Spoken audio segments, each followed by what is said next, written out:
Hey, it's Jahara. Welcome back to my channel too, The Witchy Reader. So I'm gonna be doing like a book review. I haven't really done book reviews much in a while.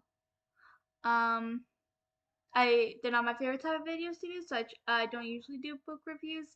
I usually just talk about the book reviews I do in my reading vlogs if I read that during that vlog, or in my wrap-ups, which I do wrap-ups every month. But I want to do um, reviews review videos for indie books because they could use all the help to get more sales, and I definitely want to help as many indie authors as I can. So if I read an indie book, I definitely want to do a review. I've done reviews on indie books in the past. I did it for the Shadow Realm Chronicles, the first couple of books. I still haven't read book 4 yet. But I also did it when I read book 1 and I think book 2 of A Daughter's Ransom as well. Um and yeah, so I definitely want to make sure to do book reviews of books and the series they come with. So that's what I'm here to do today. I'm going to be reviewing Squeak, book 1 in the Asher Chronicles by D.A. Power. I just finished it. It is April 3rd, and I just finished it, my first book of the month. And it is indie April, so as you saw, if you watched my TBR, I am reading mostly indie books. There's a couple books I will see if I can get to depending on when I finish all the indie books. There's one other book that I definitely will be reading today, but that's because it's a library book, or not today, this month, which will be my next read just because it's a library book and it needs to go back. So I'm going to quickly read that before I get back into the indie books, but I definitely want to read all these indie books that I put on my TBR, which is why they are the main thing I'm trying to do this month. Read these indie books because it's indie April and I want to hype up these indie books as much as I can. There's what, 7 books I said on my TBR? 3 different series. This one, which is the only one out in the series yet. Uh, Ritual of the Core trilogy, which only books 1 and 2 are out so far, and then Warriors of Bria, which will be a 5 book series, but only the first 4 are out yet. So yeah, this is gonna be a busy month of reading nothing but indie books for the most part, but I'm okay with it. Indie books can be really good, and for the ones I've read are really good at least so far. I don't think I've read an indie book that I didn't like yet. And this is no exception. This is not. I've stated this a few times. I made a TikTok about it, and I stated this in my indie vlog that I'm currently making this month. But I'm gonna say it again. Uh, this is not my usual type of book, which if you have been subscribed to me for a little while, you probably know that. Uh, as anyone who knows me knows, I pretty much only read fantasy except for once in a while. Um, and I read a lot of Aaron Hunter, my favorite author, who surprisingly doesn't do fantasy. I mean, it depends on how you interpret it, because I guess the books can kind of have fantasy elements. I know Seekers has a fantasy element.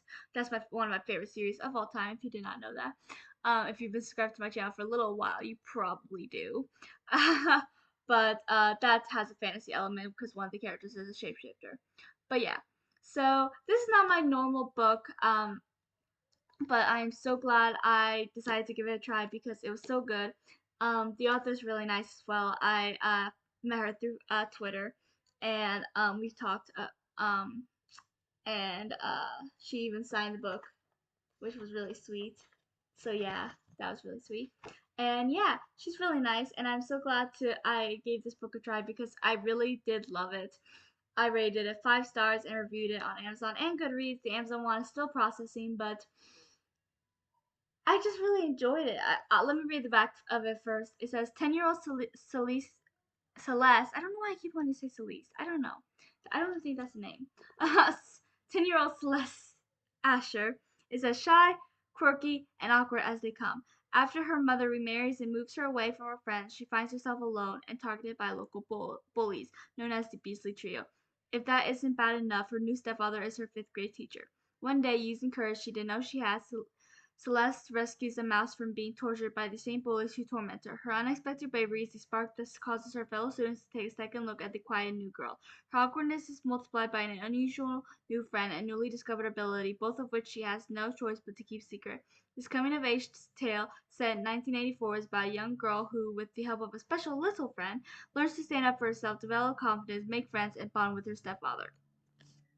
Um, I'm gonna try to keep this review spoiler free, which anyone who knows me knows I'm really bad at because I get ranty and I like to talk about everything I loved and disliked if there were anything I disliked. I don't really think there's anything I disliked in this book, which is why I rated it 5 stars. Um, I mean, there were characters I disliked, obviously. Who likes the Beastly Trio? That's for sure. They were awful, especially the leader, Brad. Ugh, I hated him. But these are the characters. Celeste is the main character. Her and her little mouse friend Briz.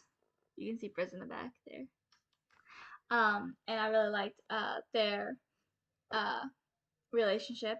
Uh, and then this is Sean. Here's Tex. That's Nicole, and that's Kathy. I loved all of these characters, the ones on the cover and Briz.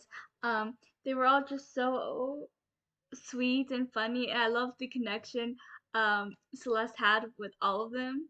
Um, and there were some very heartwarming scenes, some very amazing, beautiful friendship scenes that I absolutely love. Some romantic scenes between Celeste and Sean, who I'm definitely shipping. They're so cute, and then her relationship with everyone else I loved just as much. And I love that it was the main thing was friendship with even though there was some romance between Celeste and I almost said Asher. What? Asher's her last name. Okay, Celeste and Sean, because uh I mean they obviously have crush on each other, but I don't think either one of them are fully aware yet. I think by the end they were starting to be aware of the feelings that they had for each other, but they still don't actually get together yet. Um, and I really hope they do. But so we still get to see their friendship blossom, even though I'm pretty sure it's going in the direction of romance. Uh, and then her friendship with the others are amazing as well. I love when all 5 of them get together. Like my favorite scene, I'm not gonna spoil it, like go too much into detail. I'll just say that the bullies get what they deserve, and when the 5 of them get together and there's no force that can stop them. It was awesome. Um, but there were definitely scenes and lines that made me laugh. These groups can be very funny. I love the teasing they do. They just became so close. Like there were so many times where Nicole and Kathy would tease Celeste over her crush on Sean, and there was a couple times where Tex would kind of do the same thing with Sean for Celeste, and it was just so funny. Like they are just so close, and I love it because if you guys know me, my favorite thing is friendship. I mean, besides fantasy and magic, because everyone knows that's my favorite thing. But I love friendship, even though I do like a good romance and inside the fantasy. My favorite thing is friendships, and I feel like those can be very underutilized and um, if utilized at all. And that's why even when my fantasy has romance, I always make sure to show that the friendships are just as important, if not more important, because that's what's important to me. Friendship, um, or family relationships. That's obviously equally as important. Um, and I know my current series, there's definitely romance, but there's definitely more friendship slash family sort of relationships in it so far. And I'm loving it. And I just love that the main thing was friendship and a little bit family with Celeste trying to get or because by the end she gets close to her stepdad who um I like their relationship as well. I like by the end she calls him dad and it's really sweet. Um and I can definitely relate a little bit with that. Not just the fact that she's a this uh huge bookworm. Like there's this one funny scene where she tried to eat during dinner or family dinner and then Ken was like no. And I was like that's me. That's me right there. But I uh my dad got into my life when I was what, 4, I think. I think he married my mom when I was 5. Um but yeah, I don't even know my dad, which I think that there was a conversation between Celeste and Sean. They were talking about their divorce because they both have divorced parents, and Celeste mentioned that she hadn't seen her dad, kind of just left and she hasn't seen him since. And I'm like, the fact that that is just so me. Like, I don't even know my biological father. Um, but my dad, he basically raised me and he didn't have to. And even after him and my mom separated, I was still his daughter, and because he did raise me. And yeah, I love my dad, and I love that. So I guess I can see myself in Celeste a little bit, which is nice. Um, so that was enjoyable, and to see that relationship between her and her stepdad. Because I don't remember the last time I called my dad my stepdad. It was probably when he first married my mom, but I was very young, and yeah.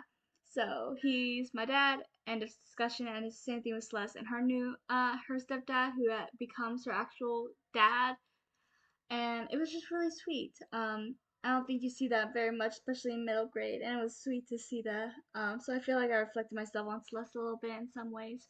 Um, but yeah, it was a very sweet coming of age tale, and it was set in 1984, so there's some references to older things as well.